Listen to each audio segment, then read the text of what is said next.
বিগত এক সপ্তাহ ধরে আমরা সাঁড়াশি অভিযান পরিচালনা করি ঢাকার বিভিন্ন থানায়, বিভিন্ন এলাকায়।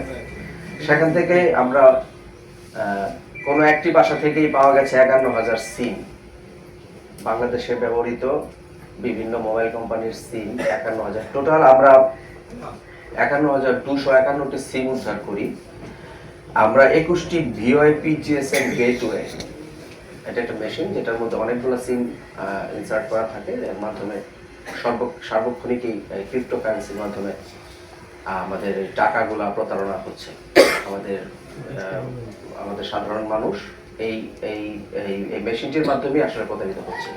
যত টাকা প্রতারিত হচ্ছে সেই টাকাগুলো এই মেশিনটার মাধ্যমে, ক্রিপ্টোকারেন্সির মাধ্যমে দেশের বাইরে চলে যাচ্ছে। এই অপারেশন আমরা এক সপ্তাহ ধরে করে আসছি। আমরা এখনো অপারেশনের মধ্যেই আছি। আজকেও আমাদের একটি অপারেশন হওয়ার সম্ভাবনা রয়েছে।